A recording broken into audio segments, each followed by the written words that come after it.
Well, welcome everyone. Thanks for joining us. Today is January 21st, 2021. We made it. We're here. We're still alive. And we're just wanting to hear from Sondra Baras and Shmuel Junger from our Israel office on their thoughts regarding our brand new U.S. president. So Sondra is an Orthodox Jew and lives in Chamberlain, and Shmuel is also an Orthodox Jew and lives in Zufim. So go ahead, take it away. Okay, I think I'm starting. So first of all, thank you very much for joining us today. I'm excited. And I want to start with an intro. One of the rules when you're speaking with people, do not apologize in the beginning. So I'm not apologizing, but I want to express something from the get-go. Everything I'm going to say today is based on the fact I'm talking as an Israeli. I'm talking as an Orthodox Jew, Israeli settler, who believes in my right to this land and who believes that God puts us here for a reason. And one of the reasons is to establish sovereignty on our land in Judea and Samaria. So all my thoughts here are not in the great geopolitics of the world. I'm not going to go into the politics of this or that, the parties. I want to look and I want to observe on the situation only based, I'm talking about the past now, recognizing what President Trump gave the people of Israel. Okay? So that's the intro. Usually when we talk, we always start with something related to teaching from the Bible. And I really, this is my custom. Every time I start, I say something from the Bible. And today, until 30 minutes ago, I didn't know what to say. I couldn't find any connection. But thank God, before my kids are going to bed, I read with them and we talk about the weekly portion. And the weekly portion this week talks about the last 3 plagues before the people of Israel, the Hebrews, are leaving Egypt. And one of the teachings in the very first plagues is the fact that when God gives the plague of the blood, the frogs, and the lice, Moses does not eat the ground and does not eat the Nile to start the plague. And the teaching that our sages expresses that you need to show gratitude. And the fact that Moses was saved because of the land, the soil, and because of the Nile, you couldn't eat what fed you and what brought you only good. Where was he saved? 2 occasions. In the very beginning, when you see an Egyptian and an Hebrew fighting, he needs to kill the Egyptians and he buried them in the ground. So the ground covered what he did. So we need to thank the ground, the soil. And of course, in the Nile, when his mother puts him on the Nile and the Nile saves him. So you need to show gratitude even to something as the ocean and the soil. So I want to show my token of appreciation to President Trump and express why for us a true blessing. I'll start in the beginning. Before he was elected, President Trump showed and expressed how much he cares about Israel. And it wasn't a mistake that his first trip outside of Israel as the official president was into Israel. He stopped in Israel. He came to the Western Wall, the first president during office to visit the Western Wall. Then he continued, and I'm trying to say it according to the timeline, not the importance. After that, he canceled the agreements with Iran. Now, you all remember how much we went through with Prime Minister Netanyahu trying to cancel the Iran deal in the time of the previous President Obama. You remember that he came to the Congress and he came to the UN and so much conversation and so much dispute. Nobody cared eventually. But President Trump was able to cancel it. The Iran deal for us, it's not just a nice add-on. It's the very essence of our security in the land. As Netanyahu says all the time, when somebody says he's going to kill you, you need to take his word serious because he probably might. And canceling the Iran deal for us was very crucial. I'm going to continue. December 17, President Trump, after so many presidents in the past that thought about it, spoke about it, recognized Jerusalem as the capital city of Israel. Mhm. Moving the embassy to Jerusalem and recognizing the fact this is the capital city of Israel was a massive move. People said it's not going to do that. He's only promising it. He's not going to do that. But he did. And he didn't care from the situation, and he didn't care what the people around are going to say. He did it. It was massive. First, for the recognition. Second, other countries joined as well. And that was a great thing he did. After that, Nikki Haley, the ambassador to the United Nations, decided to withdraw the Americans from the Human Rights Committee. You know what's the Human Rights Committee? It's the committee that deals day and night with the bad things Israel is doing. Being able to recognize that and allowing America to resign from the committee showed really where their love and where the blessing is, where America stands for Israel for real, not only for words. A lot of the screens are freezing. Are you here? Somebody listens? Yep. I hear. We're hearing you. Yeah, every word. I'll continue. There's a big list, so it's going to take me a couple more minutes. And so resigning to the Human Rights Committee, Nikki Haley saying, I'm not going to be part of a committee that it's the main goal here is to go against Israel. Resolution after resolution only against Israel. And that's something amazing they did. Continue. The Golan Heights. For the first time ever, America declared the Golan Heights to be part of the sovereignty of Israel. It's part of Israel, it's part of our country, and this is not an add-on, something we took in force, and it's not ours. The Golan Heights, until today, there's a small community being established there, named on President Trump. After that, we know and we remember the deal of the century. President Trump said from the very start that he is going to pursue a different theory and a different process with the Palestinians. Until that time, it always was about giving up everything, give them what they want, give them all the land, give them Jerusalem, give. And they always refused. And they always said it's not enough. President Trump said he's going to give one hell of a deal. And his deal was questionable. There were some things that I liked more and some things that I liked less. But I can tell you this. For the first time, it was recognizing the Palestinians had to recognize Israel as a country. It had to recognize Israel as a place to be in the world. Until that time, with all the agreements we were giving, and they couldn't even commit to saying, you know what, you have a part of the world is yours. Now, and I hopefully going forward, Israel is going to be recognized. They need to recognize our being and us existing in this land. And of course, with Jerusalem as our capital city, and that's something big. Unfortunately, you remember that part of it was sovereignty, a big part, the sovereignty on the land. Our government, I think, made a mistake here, and we didn't took it forward. I don't know exactly where it's gonna play, but this deal of a century described a new atmosphere in the conversation between us and the Palestinians, and I'm gonna return to it in a second.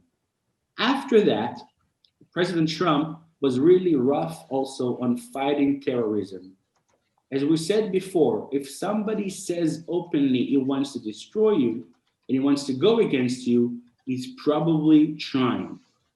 Two major people that were erased from the planet because of President Trump, al-Baghdadi and Qassam Soleimani, two major terrorists in Iran, and both of them were like the prime ministers of everything, the architects, the engineers. They knew everything, they were in charge of everything, and both of them were taken by the US, and that was a game changer. I said before that recognizing the sovereignty and the connection to Judea and Samaria was a huge part of the deal of the century.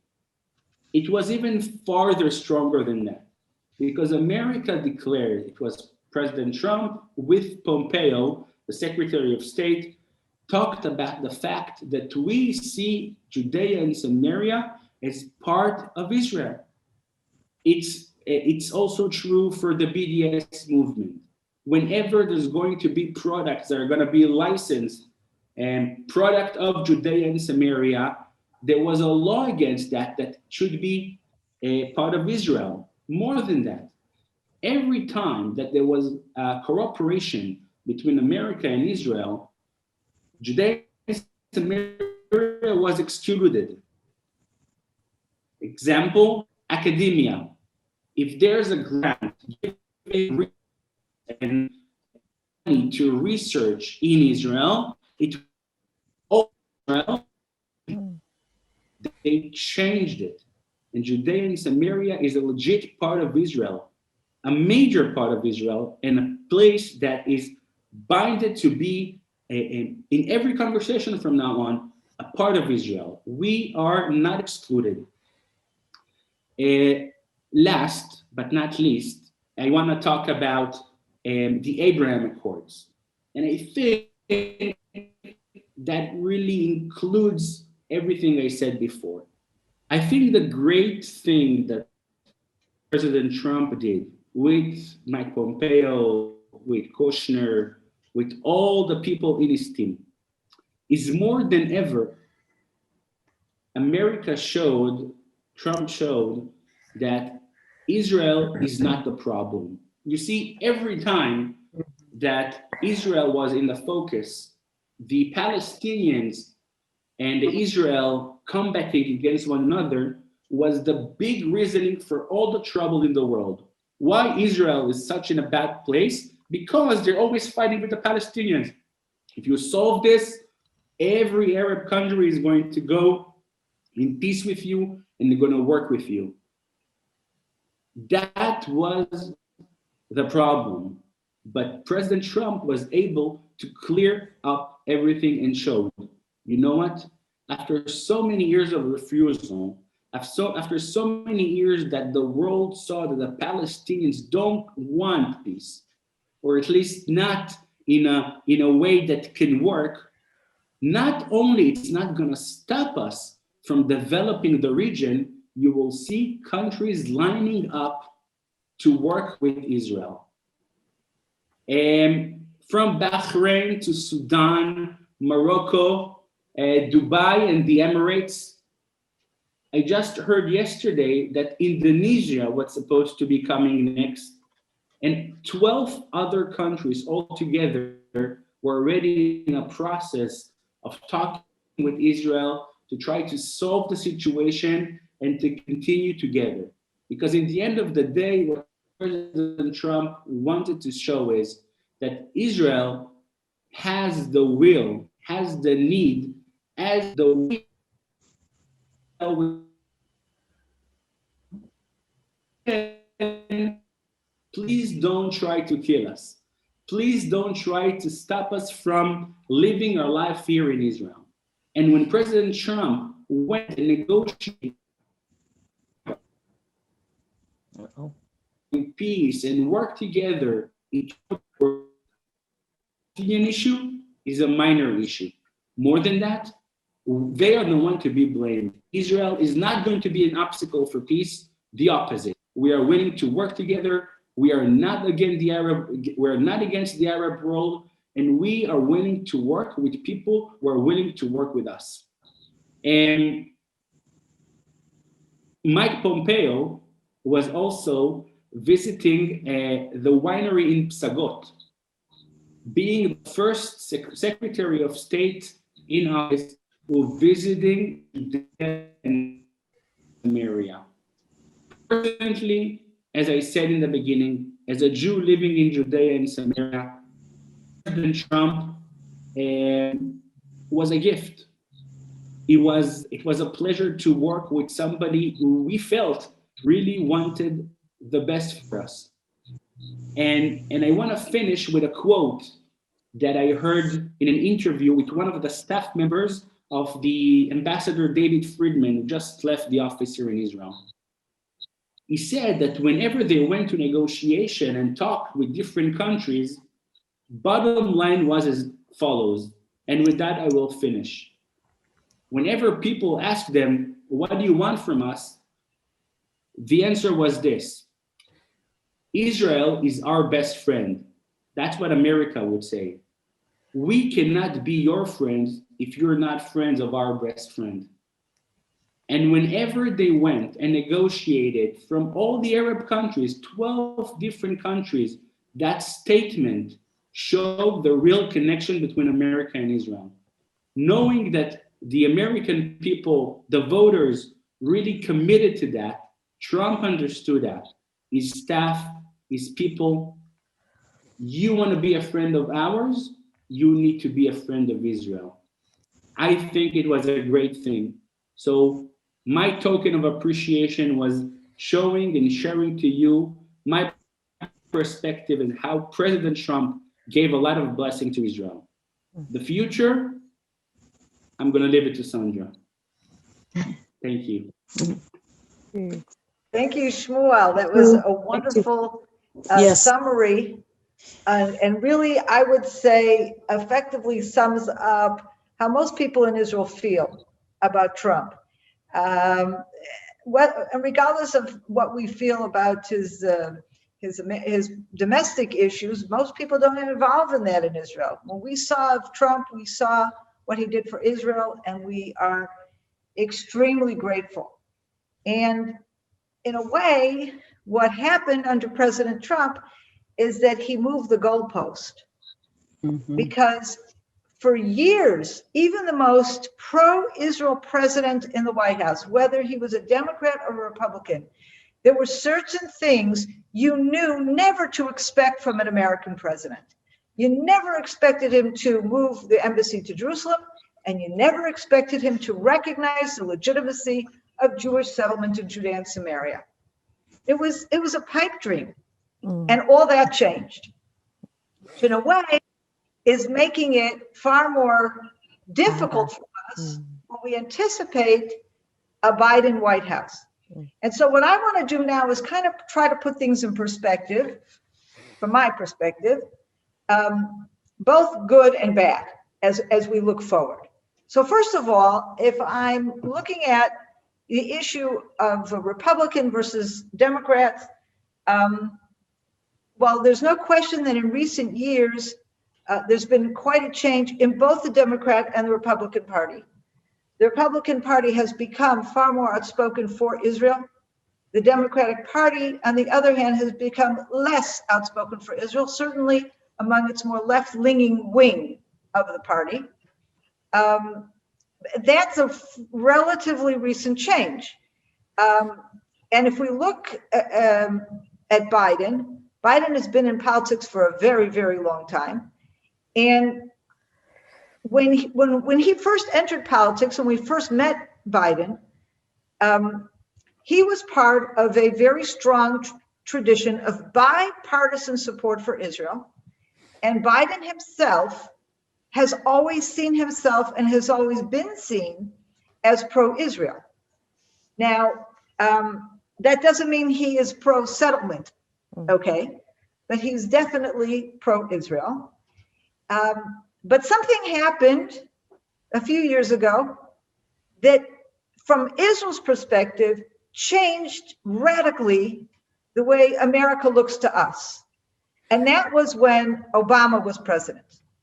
The 8 years that Obama was president, we had a very, very difficult time. And it's not that we didn't have difficult times before, but I think what happened with Obama was that he, on many, many occasions, demonstrated he was derisive.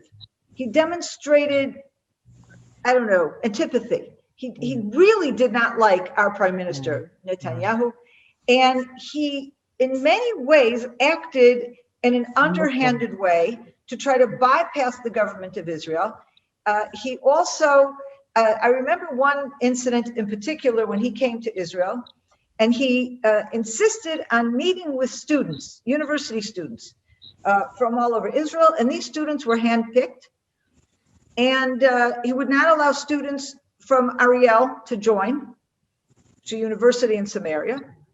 And his point in speaking to the students was that he felt that by speaking to the students, he would be able to undermine the Israeli government because he was going to be speaking to students, which in his mind were very left-wing.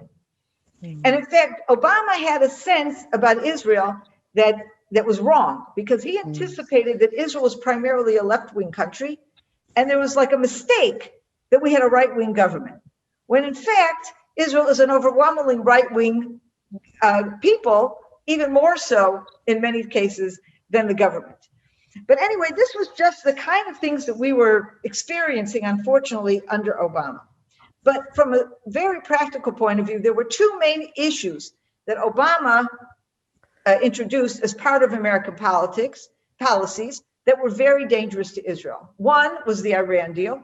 In 2015, he signed an agreement with Iran, which, in addition to allowing Iran to do all sorts of things in the nuclear territory behind the backs of the agreement, released $50 billion to Iran, including $1.7 billion in cash, which was then used by Iran to fund terrorism, to enable Iran to continue developing weapons and missiles, and funding terrorists, Hezbollah, Hamas, and Syria.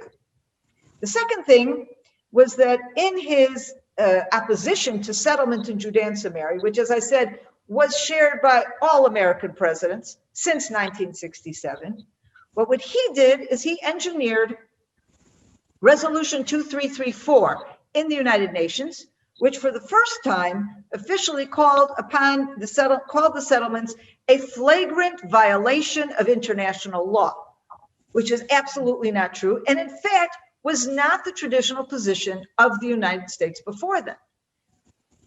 So when we look today at a return of a Democratic president, the first question that we ask ourselves is, what kind of a Democratic president is it going to be? How responsive is Biden going to be to the more extreme left end of the Democratic Party, number one? Number two, is Biden still pro-Israel, or has he changed his mind? And number three, what are his policies going to do on these particularly two issues, Iran and Judea and Samaria? So first of all, let's take a look at some of the things that has already been said. So first of all, Biden declared his support for a two-state solution very, very emphatically. Now, Shmuel talked about the deal of the century under Trump, and that deal was very interesting because it paid lip service to a two-state solution. But if you look carefully at the agreement, it completely redefined what a Palestinian state would be, and also set very, very strict criteria that the Palestinians would have to meet in order to become a state. Most people felt that they would never meet those criteria, and even if they did, it wouldn't really be a state because it left Israel in complete control over all of Judea and Samaria, including whatever area would become a Palestinian state. So essentially, it was calling it a state, but it was really an autonomy or an autonomous region. However, when Biden declares his support for a two-state solution, he is not, at least that's the way we see it, he is not supporting anything the way it had been laid out in the deal of the century, in the Trump plan. But again, this is a question mark that remains to be seen. That's number one. Number two, one thing that's very good is that he has said that he has no intention of moving the American embassy out of Jerusalem again. And in fact, the American recognition of Jerusalem as the capital is something that will be very difficult to undo. You know, once a country recognizes something in another country, you can't just go and undo that unless something like war or something happens in between. So these are things that are part of Trump's legacy that we really don't anticipate Biden being able to undo them, even if he wanted to. However, Biden has already declared his intention of renewing negotiations with Iran. And that, of course, is very concerning to us. And with regard to the Abrahamic Accords, again, these are treaties that have been signed. It's not something that anybody can cancel. It also would be very difficult for Biden to say, you know, I want to throw these in the garbage. He cannot do that because these are peace treaties. They are not war agreements, they're peace treaties. The question is, of course, what attitude he will have to the continued implementation of the Abrahamic Accords and how that will affect us in Israel. Next thing I want to look at, though, is what we can learn from some of the actions and announcements that Biden has already made, particularly with regard of his appointees. He's already made announcements as to who will fill very particular positions in the government. And let's go and see who these people are. First one, Antony or Tony Blinken, has already been designated as Secretary of State. Blinken served under President Obama. His last job under President Obama was a Deputy Secretary of State. He helped craft the Iran policy, which led to the treaty with Iran. And he has just this week stated his commitment to a two-state solution. And it was very clear in the way he stated it that he was talking about the old-fashioned state, not the new one, a real state of Palestine that would be on all, or at least nearly all, of the territory of Judea and Samaria. Second person, William Burns. He has been designated as the director of the CIA. He has been a long-time advocate for Iran. He has come out against sanctions against Iran, Syria, and Yemen, another person who served under Obama. Jake Sullivan has been designated as the director of the National Security Agency, also someone who served under Obama. Together with Burns, he ran secret nuclear talks with Iran behind the backs of Israel, Saudi Arabia, and the United Arab Emirates. 4, Wendy Sherman has just been designated Deputy Secretary of State. She was the chief negotiator under Obama of open nuclear talks with Iran, and she supports the Palestinians. Number 5, Samantha Power. She has been designated as head of USAID. This is an American agency, and it's the agency that provides most of the funding to the Palestinian Authority for a variety of development projects. Okay, she was UN ambassador under Obama, and she was the main manipulator of Resolution 2334. Now, Resolution 2334 was that resolution I referred to earlier. In the last days of Obama's presidency, knowing that Trump was going to come in and reverse his policies on settlement, he put in, and it was actually very interesting. This resolution was not promoted officially by the United States. It was actually entered into the United Nations Security Council by a different country, but it is well known that all the manipulations to get this passed came from Samantha Power and the United States. Now, the 2 more individuals that have been named as appointees in the Biden administration that are from the Obama administration, Susan Rice and John Kerry, both of whom were very problematic to Israel. However, they will be appointees in areas that are not connected to Israel in any way. I think one with the environment, one something else. So we don't see them personally as being problematic, but what this whole list of people is telling us is that in many ways, at least from what we can see today, Biden is an heir to Obama. He is very much under the influence of Obama, who still quite a major player in the Democratic Party, and he's certainly taking the people that were most trusted by Obama and who advanced Obama's policies in the Middle East. Okay, now I want to talk about the Abrahamic Court and what that brings to the table. And I think here we see a possibility for optimism, okay? Now, one of the things, first of all, on their face, the Abrahamic Accords were treaties that were signed between Israel and specific Arab states, Bahrain, the United Arab Emirates, Sudan. It is fairly widely believed that Saudi Arabia is in line, or at least was in line to sign these. And in any case, none of these countries, the Gulf states at least, none of these countries would have been willing to sign treaties like this with Israel if Saudi Arabia would not have given its, okay for it. It's also fairly well known that Israel has maintained ongoing covert relations with Saudi Arabia because we both have a common enemy, and that is Iran. And this relationship actually began back under Obama, when the signing of the treaty with Iran, between America and Iran, created enormous distress here in the Middle East, not just for Israel, but for the Gulf states. Iran, being a Sunni country, is a huge threat, not only to Israel, but to all these, Iran is a Shiite country, a huge threat to all these Gulf states, Sunni countries. And when these countries saw that America was literally turning their back on the strongest allies they had in the Middle East, first and foremost Israel, but not only Israel, turning their backs on Egypt and Saudi Arabia, two very powerful countries in the Middle East who were very much against this agreement with Iran. At that point already, Saudi Arabia was looking for alternatives.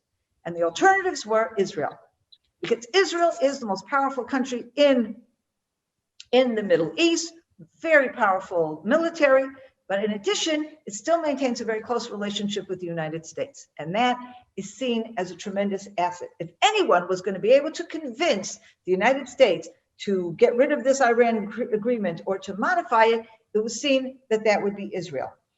And that really was what became the foundation for these Abrahamic Accords, which of course President Trump then, and with his Jared Kushner and his other staff, worked very, very hard to bring that from covert kind of discussions to open relationships and to treaties. What happened as a result of the Abraham Accords, thus, was that they completely marginalized the Palestinians. Because all along, all of these Arab countries were saying, we cannot have peace with Israel. We cannot have normal relations with Israel until the Palestinians get their rights from Israel. They get a state, until there's peace between Israel and the Palestinians. And the entire Western world echoed that approach, to the point of saying that all of the problems of the Middle East are based on the Israel-Palestinian conflict. As soon as Israel signed this agreement with the Gulf states, these Abraham Accords, and the Palestinians played absolutely no role in that process because they refused to come to the table. They refused to talk to anybody from the American administration about themselves or about anybody else. As soon as that happened, all of a sudden, the Palestinians and all the rest of us realized that the Palestinians are irrelevant. That the Gulf states, these Arab states, and one after the other, are in line to continue this relationship. As Shmuel pointed out, these Gulf states have finally realized that they have a far more to gain by having relationships with Israel than worrying about the Palestinians. And if the Palestinians all this time have not been willing to compromise in any way, then basically what the Arab world is saying, we don't need you Palestinians, we're going to continue and look out for ourselves. And that means an alliance with Israel, not just because of the united stand against Iran, but also for all kinds of economic, technological, and other benefits, medical, etc., other benefits that can come as a result of these relationships. So what we have today is as follows. Actually, after the Abrahamic Accords, the Palestinians did something very stupid. The Palestinian Authority came out against the Abrahamic Accords. Now, they had managed over the decades to convince the entire world that they were the wronged party, and there could be, and they were and Israel didn't want peace with anybody. They didn't want peace with Arabs at all. And they were just representative of that issue. Here, all of a sudden, Israel's signing peace treaty with Arab country after Arab country, and they come out against it, which means, everybody's got to look at this and say, well, who is the one who wants peace? And who is the one that doesn't want peace? And this whole process marginalized the Palestinians even more. Where do we stand today? And this is basically the question that I think we all need to put to Biden and to his new administration. At this point, we have on one side, a lot of Arab countries, the Gulf states, etc., together with Israel. On the other side, we have Iran, we have Syria, and we have the Palestinian Authority, okay? So Biden is looking at this two sides. Which side does Biden want to be on? Does he want to be on the side of Iran, Syria, and the Palestinian Authority? Or would he rather be on the side of Saudi Arabia, Bahrain, United Arab Emirates, etc., and Israel? So I think this is a vulnerable point for Biden. And this is where we, in directing our statements and our advocacy towards the American administration, this is their weak point. Do you really want to be on the side of Iran when you could be on the side of the moderate Muslim states who are together with the side of Israel and presenting a real possibility to peace based on the interests of the people of this area and not on corrupt politicians, which is what is represented in the Palestinian Authority? Now, just a few more comments that I want to make. For years, all American administrations, Republican and Democrat alike, refused to recognize Jewish rights in Judea and Samaria. They refused to recognize Jerusalem as the capital of Israel. They refused to move the embassy to Jerusalem and refused to insist that the Palestinians recognize Israel as a Jewish state. Okay? And Trump reversed all of that.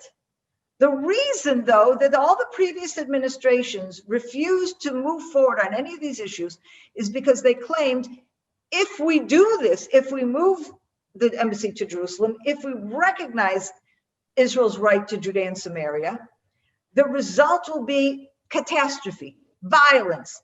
World War III will erupt if we do any of these things. And in fact, I'm sure all of you remember that when Trump made his announcements and did these things, you had every newscaster and every politician who wasn't, part of the Trump administration all over the world saying, oh no, we're going to see major violence erupting everywhere. And guess what?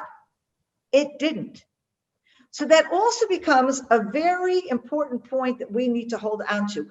That argument will not work anymore because we can say, look, guys, it didn't happen. What are the practical conclusions? I presented, I think, Shmuel, he was the lucky one, Shmuel. He got to show all the wonderful things we had in the last 4 years. And my turn was to show all of our fear over the next 4 years. But I think we have a lot to be concerned with. But again, I still believe that Biden, unlike Obama, is not anti-Israel at his core. And maybe that gives us a little bit of wiggle room here. But what are my practical conclusions? First of all, I think it is extremely important to raise your voices. And by the way, those of you who are not from the United States, this is not just an American issue, because the policy of the American administration towards Israel very often influences the way other countries express their policies towards Israel. So what I'm saying now really applies to every single one of you. How important it is to raise your voices and turn to your politicians on both sides of the aisle. Every one of you, turn to your prime ministers, turn to your senators, your congressmen, and President Biden, because these are the people who represent you. And it doesn't matter if you voted for them or if you didn't vote for them. Talk to them, turn to them with respect. We need to hear a language, a dialogue of respect, not name calling, not derision. Even if you meet derision on the other side, we are better than that. We can talk with dignity, but at the same time, advocate firmly for Israel and especially for the Jewish right, for Judea and Samaria. And I of course focus on that because that's such an important issue to me, to Shmuel, to those of us at CFOIC, but it's also an issue that no one else will advocate for. There are a lot of organizations and people out there who are pro-Israel, but very few, including some of the largest Christian Zionist organizations, very few put Judea and Samaria on their list of things that they talk about publicly and turn to their politicians about. Number two, I will just, a friend of mine on these WhatsApp groups that we're on, these chat groups, and people are talking, and he said something, and I love the way he said it all to me. He said, you know what? We got through Obama, we're going to get through Biden. And I would like to add that, okay? At CFOIC, we got through 8 years of of Obama. And I have to tell you that through that time, the communities in Judea and Samaria continue to grow and thrive. That doesn't mean it was easy. We had a lot of obstacles, but we continue to grow and thrive. And that was in large part thanks to people like you, Christians all over the world who supported the work of CFOIC and enabled us to continue bringing real support to the people who live in Judea and Samaria, meeting their needs, whatever they may be. And I think that's something we have to keep our eye on as well. It is not all about politics and politicians. There's so much that you and I as ordinary people can do. We can just keep doing it. We can keep building communities. We can keep making things easier for the people who live in these communities. And that doesn't matter what Biden says or what anybody else can say. So I will say a little differently than my friend said it. We got through Obama in large part thanks to our Christian friends and with the help of God. And we really, really do need the help of God, very much so. In addition to talking to your politicians, you need to pray to God as well. With the help of God, we will get through Biden as well. Amen. I'm going to read, this was the scripture that I got this morning. This is out of Psalm 37. He will not forsake his saints. Fret not yourselves because of evildoers. Be not envious of wrongdoers, for they will soon fade like the grass and wither like the green herb. Trust in the Lord and do good. Dwell in the land and befriend faithfulness. Delight yourself in the Lord, and he will give you the desires of your heart. Commit your way to the Lord. Trust in him, and he will act. He will bring forth your righteousness as the light and your justice as the noonday. Be still before the Lord and wait patiently for him. Fret not yourself over the one who prospers in his way, over the man who carries out evil devices. Refrain from anger and forsake wrath. Fret not yourself, it tends only to evil. For the evildoers shall be cut off, but those who wait for the Lord shall inherit the land. In just a little while the wicked will be no more. Though you look carefully at his place, he will not be there. But the meek shall inherit the land and delight themselves in abundant peace. So we're going to open it up now for questions. And I have lots of questions coming in, Sondra. So I'm going to read them. I think the ones that have been written in for Sondra and Shmuel. And then as you have questions, we can unmute and go from there. So this came in from Hank Coe. Do you foresee that the proposed Biden-Iran negotiations could be so restrictive towards Iran that Iran would not possibly agree to them, allowing the new U.S. administration to position themselves as fulfilling an election promise, but not succumbing to Iran nuclear ambitions, while at the same time allowing the U.S. to demonstrate to the European powers its re-entry into the Nuclear Non-Proliferation Agreement? I think that I can say that one of the things that's been happening since the election is that Israel has evidence of ongoing breaches of that agreement since the agreement was signed.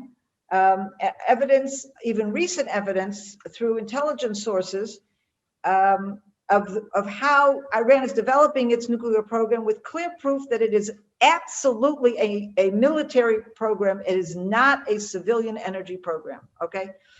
And so Israel is working now to try to convince or try to demonstrate this to Biden.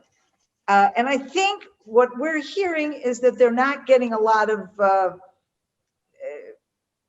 let's say, a lot of appreciation for this this material. It is being largely ignored. In other words, despite this evidence that has already been put forward to Biden and to his associates, they are still talking about moving forward to negotiate an Iran deal. How do you negotiate with Iran when this is the people you're dealing with? When they signed an agreement, they lie through their teeth. How can you then expect to go back and renegotiate with these kind of people? And I think that's the problem to begin with. The statement has to be that Iran is a pariah nation, is destabilizing, they lie, you know, and I hate to bring it back, and this is something that when the nuclear deal was signed, it was a very common comparison. I think it's very relevant. In 1938, Chamberlain signed an agreement with Hitler, giving him half of Czechoslovakia, came back to England saying, we now have peace in our time. And within a year, Second World War had begun. What was Chamberlain's problem? That when he negotiated with Hitler, he thought he was negotiating with an honorable person, or he was blinded himself to who he was negotiating with. There are certain countries and certain leaders you cannot negotiate with, because if they're not going to be honorable, there is no basis for your understanding. And Iran is that kind of a country right now. I just want to All right, something else. Kim? Go ahead. I want to add something else, and I think that's a crucial point to understand, at least my perspective right now. What Biden and the advisors around him are going to try to flip everything Trump did before, especially things that he flipped from the Obama administration. So I think one of the major issues we're going to see, and it already started yesterday, that in the last few coming days, Biden is going to sit there and sign things that are going to change and flip a lot of the major changes Trump did. Why? Because we want to show, we want to prove we're different, we're the opposite, we are going against everything he did. And you know, unfortunately, this is the way politics works. Sometimes something good works, but there's the new guy and they need to change everything.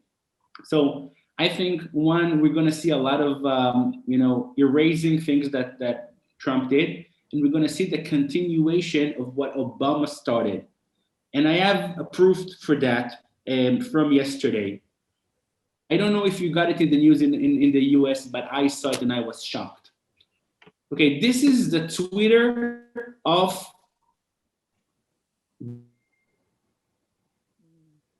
I don't know if you can see it, but it says US ambassador in Israel. Okay, that makes sense. Only yesterday, a couple of minutes after the inauguration, the official Twitter changed to this. US ambassador to Israel and West Bank and Gaza. This is the actual screenshot. Wow. They changed the title of the Twitter for the US ambassador, including West Bank and Gaza. What does it tell you? They want to show, they want to prove something very fast, very quick. Know who you're going to work with. There's a new sheriff in town, and I think they're going to prove it. So unfortunately, I'm a bit worried as well. This is from Bren Lewis. She's wondering about the sovereignty over Judea and Samaria. Will the new to be appointed Israeli government go ahead with that? Well, I could just answer that very quickly. It all depends what the new government will look like. We have a very unstable government right now, going to elections, and I just have to say one thing. The country is overwhelmingly right-wing. Most of the parties in Israel are right-wing. The problem is that Netanyahu has become a very controversial, very problematic leader. And so a lot of the people today who are against Netanyahu do not disagree with his policies, disagree with the way he has carried out his policies. And therefore, any combination of parties can result in this next election. There is no way of knowing who will be the prime minister. There is no way of knowing who will be the various parties that are part of that government. And so I would say not before May will we have any idea of what that's going to look like. Shmuel, do you have anything to add to that? All right, this is from Fred. Whatever. I don't predict think so. Netanyahu is going to be the prime minister again. And I need to say that because nobody can replace him. It's crazy what happens. I just want to make it clear. The photo you saw was replaced with the West Bank and Gaza. An hour later, it was replaced again because obviously they understood that's not a way to start. Just a comment. Continue. This is from Fred Tan. Question number 1, what kind of Middle East policies will Biden's administration introduce that can have an adverse effect on the nationhood of Israel? And question number 2, will more countries in the Arab world establish relationship with Israel under President Biden as compared to Trump's presidency?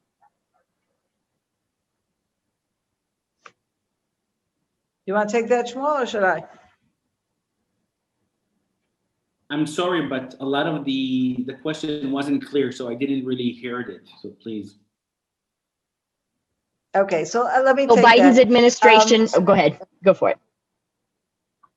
Okay, so first of all, what Biden administration will do, I think these are some of the things we mentioned. He is talking about pushing forward a two-state solution, and he's talking about renewing negotiations with Iran.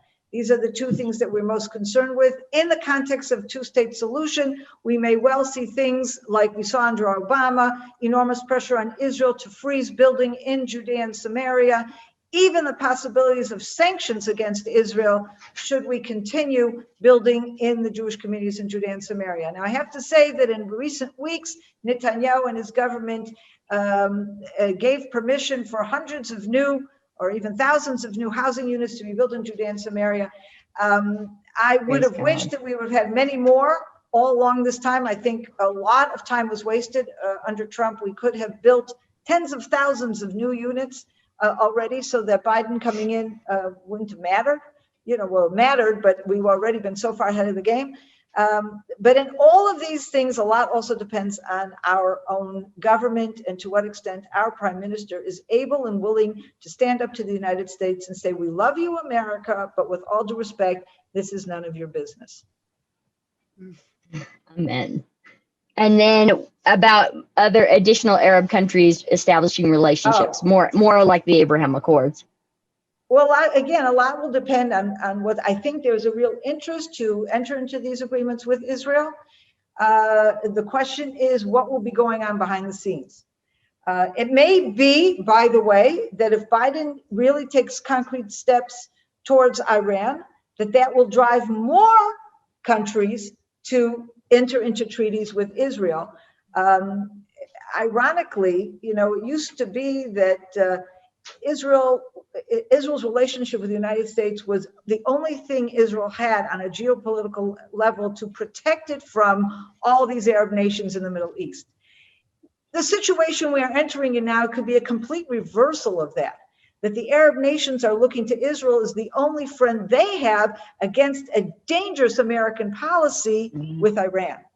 So if that's the case, I do anticipate more rather than fewer Arab countries entering into agreements with Israel, not necessarily with the help of a Biden administration, but despite a Biden administration.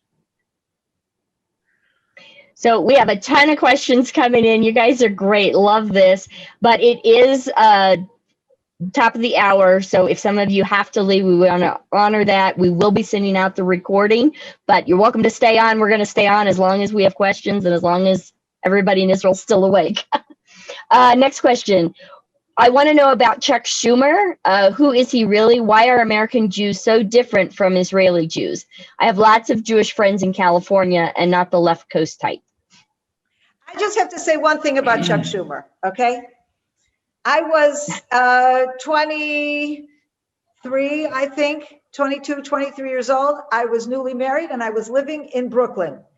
And I was in law school at Columbia, and I would take the subway to Columbia Law School every single day. And there was a fellow in my class whose last name was Schumer, okay? I can't remember his name. And one morning I come to the subway station and there's a fellow there handing out leaflets. I'm running for Congress, vote for me. I'm Chuck Schumer. So no one had ever heard of this guy before. He was running for Congress for the first time. And all I knew was that his last name was Schumer. And I looked at him and I said, boy, he looks like that guy in my law school class. And I went up to him and I say, are you so-and-so's father? He goes, no, I'm his older brother. And I said, oh. And so that was my one and only conversation ever with Chuck Schumer. As far as politically, I think he is very pro-Israel, but he is pro the left wing of Israel. He is very dedicated to Israel, but he's just misguided in what he thinks is good for Israel, and he thinks that there should be a two-state solution. I think, American Jews have a far different perspective on Israel than Israeli Jews because they're not living in the middle of it. So, I mean, Jews in the diaspora, haven't come home. So it's hard to say their politics, I'd say. Well, I'll tell you one of the things I see about American Jews. First of all, I want to highly recommend a book called Why Are Jews Liberal by Norman Podhoretz. It is a fabulous book that explains this whole thing from a historical perspective. He's talking about American Jews. Why are American Jews liberal? He personally was once a liberal Jew and then he became conservative, and it's just a fascinating book. So I really, really want to recommend that. But the short answer of that is that as the years go by, American Jews are more American than they are Jewish. And in so many other issues not related to Israel, they are liberal. And they're liberal for all the right reasons. I mean, Jews came to America as an oppressed minority. They faced anti-Semitism and prejudice in the United States as well, and where they found people who were liberal, in the sense people that were not prejudiced, that were open and welcoming of Jews and giving them opportunity. This is the people and the ideas that they flock to. And I would say most of the Jews I know who are today Republican were once Democrat, because all Jews feel this way. We highly sympathize with this idea of inclusiveness and that everybody has a right, no matter which side of the railroad tracks they started out on. And so this is what brings more and more Jews into the orbit of these kinds of ideas. Unfortunately, whereas 30 and 40 years ago, the Democratic Party was the bastion of pro-Israel support and the Republican Party was the bastion of anti-Semitism to a very large degree. That has switched recently, but Jews are influenced by the people that they have been hanging with. And therefore, because they remain much more liberal on issues of American domestic policies, they very often are influenced by those same people when it comes to Israel, unfortunately. I want to add that it's a general question about Democrats and Jews. I agree and I understand now. I agree with what Sondra said, but specifically with Schumer, yes, he had some controversial saying, but I want to say that historically, Schumer wasn't the worst. I want to just add a couple of things that he did in the past. When Camp David crashed, he went against Yasser Arafat and only blamed it. In the second Intifada, everything that Ariel Sharon, our prime minister, did, he was in favor. He was in favor to open the big defense fence in the green line just next to my house. He was against the Hamas running to election in the Palestinian Authority. He always was in favor of moving the embassy to Jerusalem. And in 2006, the prime minister, or I think what the prime minister of Iraq, spoke in the Congress. And there was a few Democrats who said, we're not going to sit in while he's going to talk against Israel. They left. And the same happened in 2015. He was against the nuclear deal. So only 4 senators did that. So yes, some issues, but Schumer, I think there's worse. Now, Schumer's been pro-Israel, always has. I agree with you. This is from Hanali Pardain. She says, much depends on Israel's next prime minister on how Trump-era agreements and policy will be kept or changed. Israeli prime minister will help or harm Israel's status in the coming 4 years. Sondra, do you agree with my observations? I think a part of it is definitely based upon what the government of Israel says, because all along, every time there was pressure on Israel, there's always, as we say, it takes 2 to tango. One side puts the pressure, but the other side has to succumb to the pressure. There were instances with Netanyahu, for example, as much as I have always, admired Netanyahu and his policies and find that he's been an extremely talented prime minister. I think sometimes he submitted to pressure when it was not necessary. One of my heroes of all prime ministers of Israel was Yitzhak Shamir, who was actually considered a very boring kind of person. He did not have the charisma anywhere near, he didn't have an ounce of the charisma that Netanyahu has. But he would, and he passed away, not too long ago. He was facing President Bush Sr. and James Baker. James Baker was an outright anti-Semite, okay? And these people were putting enormous pressure on him to leave Judea and Samaria, to stop building in the communities. And they would phone him up and say, you have to do this, you have to do this. And he didn't argue with him. He would say, yes, Mr. President, thank you so much for your concern. We will definitely take what you say very, very seriously. And the next day he would give permission to build. And then they would go crazy in the United States. And Shamir was always in his very quiet way. He would be very honorable, very respectful, and he did what he wanted. And that's what we want an Israeli prime minister to be respectful, to listen honestly and carefully to what every American president has to say. And in many times, American presidents could bring insights and assistance that Israel really, really needs and can benefit from. But at the end of the day, our expectation from our prime minister is that we do what is good for Israel, not as what is good for anybody else in the world. This is from Steve Franklin. He says, how do you think the Israeli political landscape is going to change? And do you see another prime minister in the next year? Shmuel, you want me to answer this, Sondra? You take it. Be a prophet. How do I see the political landscape in Israel? I see that everybody wants to replace Bibi, wants to replace Netanyahu from the left, from the right.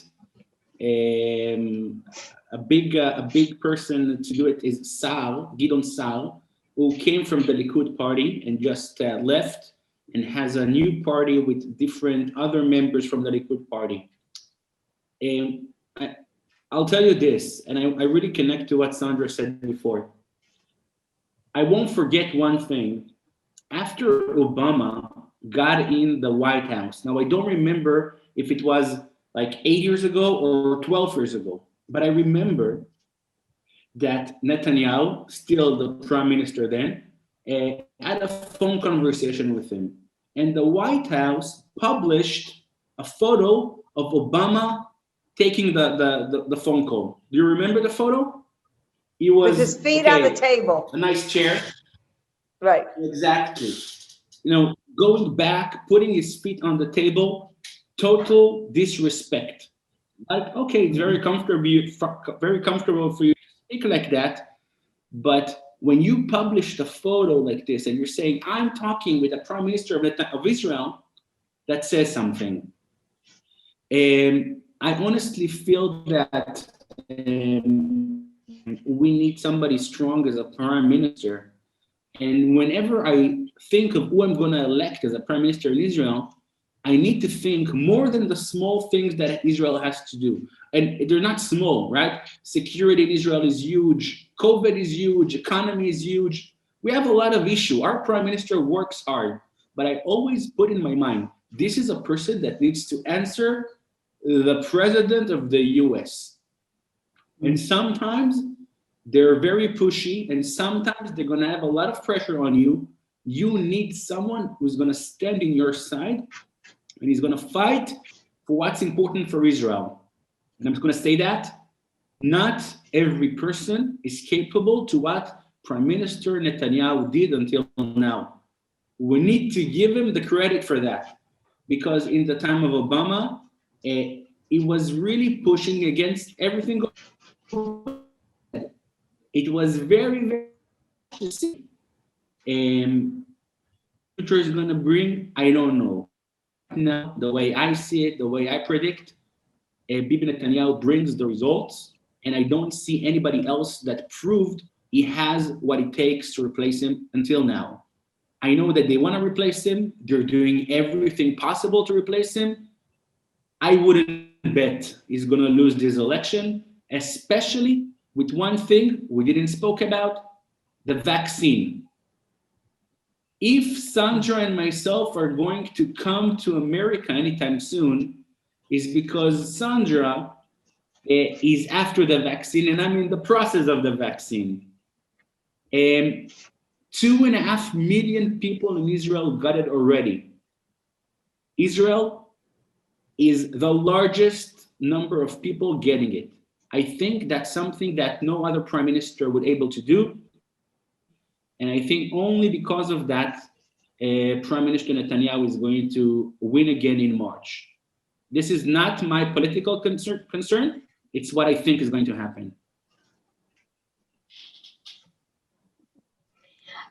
From John Zeraldo, he says, there is talk of a patriotic party in the U.S. to draw people away from the right and the left parties. What do you think of a patriotic party for Israel? Just what you need, another. Well, we have more political parties than you could count on all your fingers and all your toes.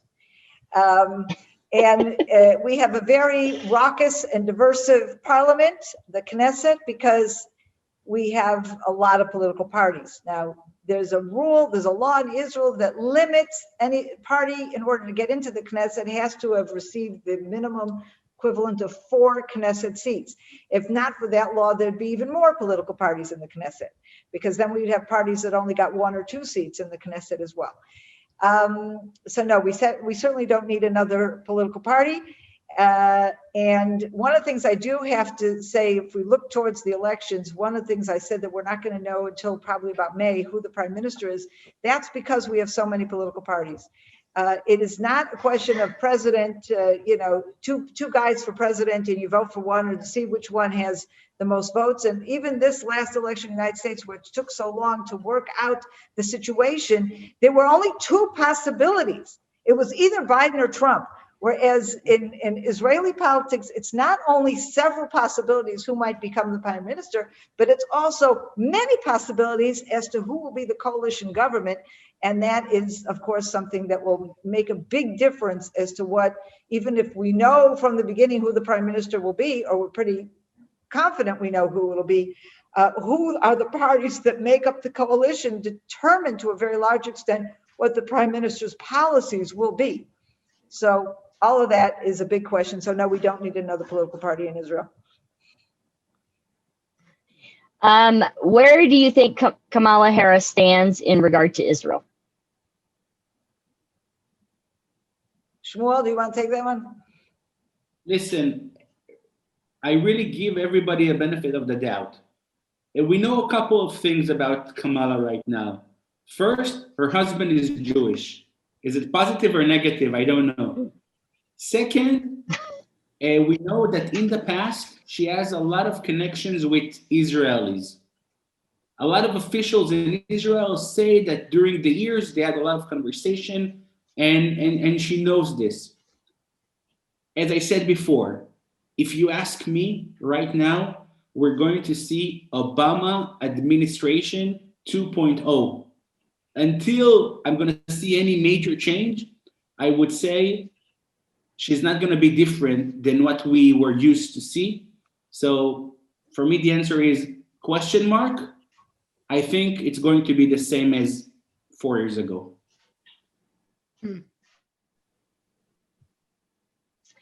Do you believe in Genesis 12:18 will ever be realized? All the land to the river Euphrates will belong to Israel.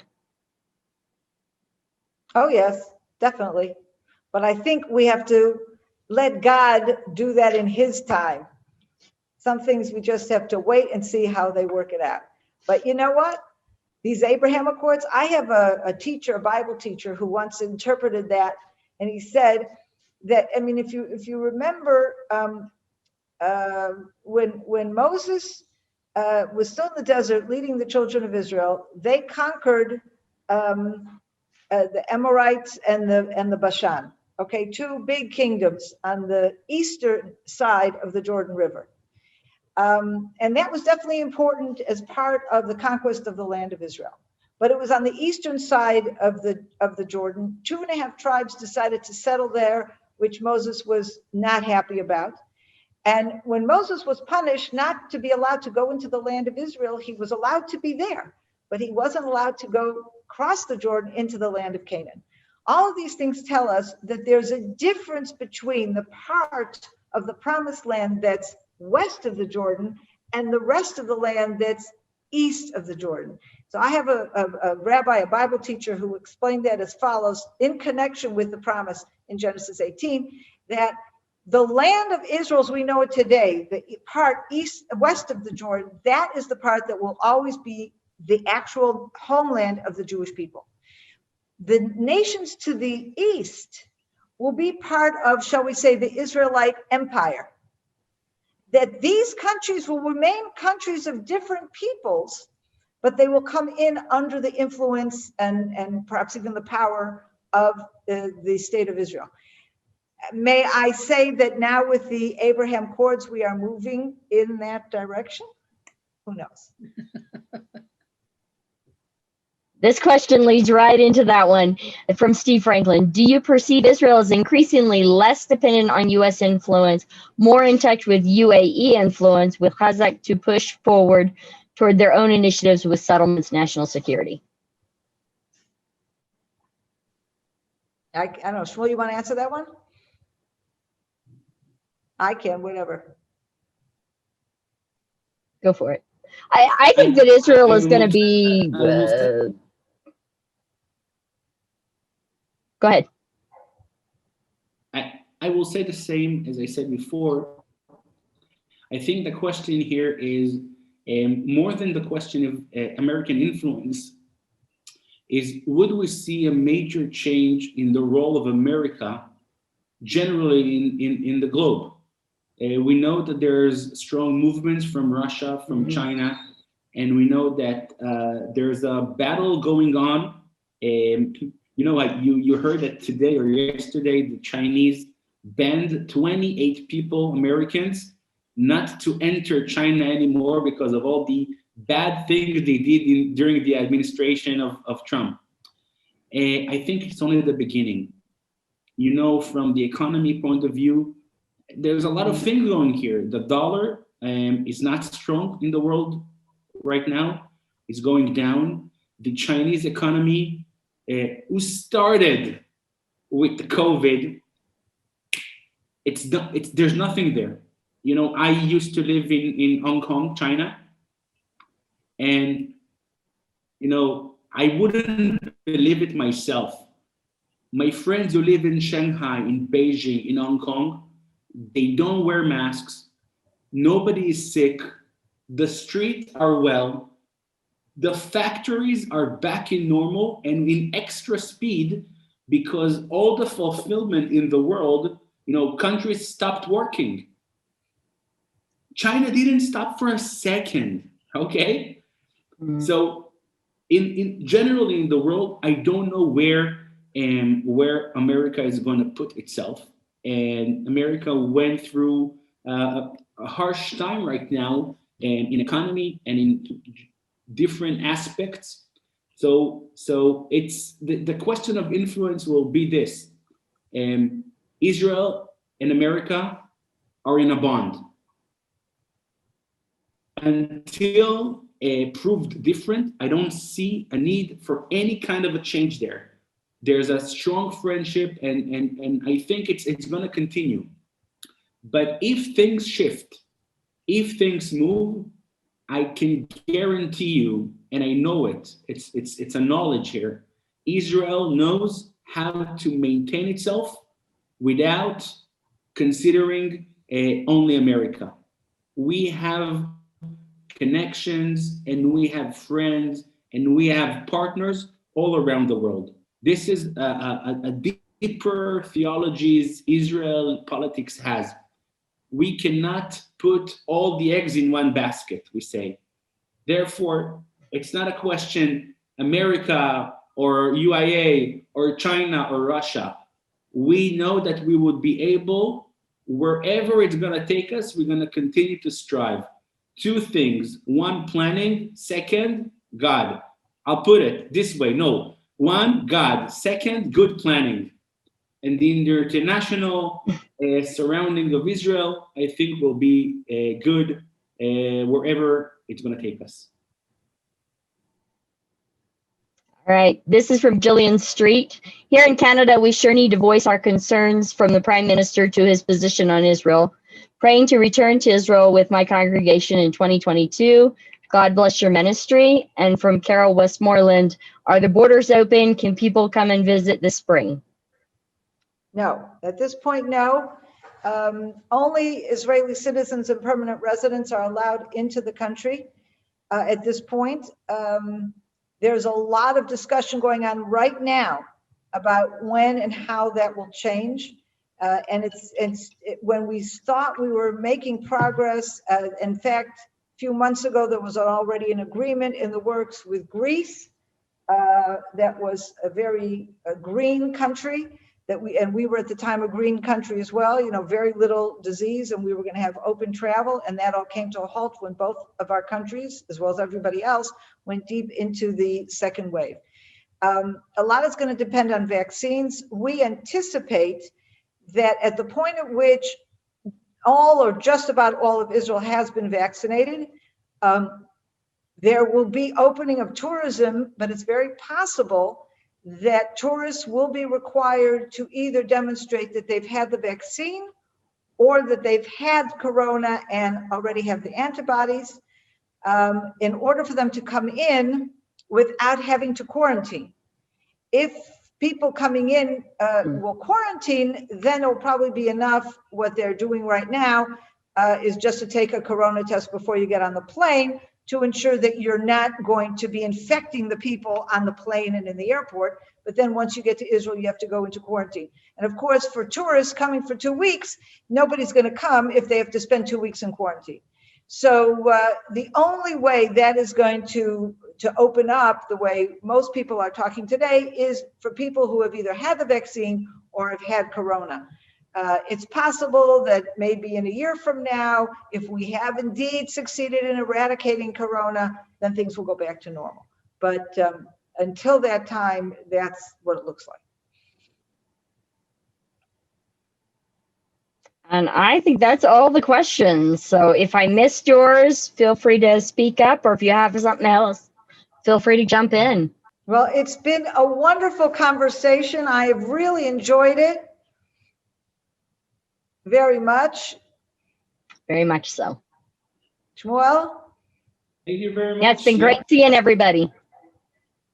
Thank you. We'll be in touch, and we'll continue to keep you informed as much as we can as these months go forward and we together face the new challenge of the Biden administration. I hope you enjoyed that video, and we'd like to be sure you're getting all of our video content. So just click on the subscribe button below, as well as on the notification bell, and that way you will have easy access to all our material. We look forward to staying in touch with you. God bless you and have a wonderful day.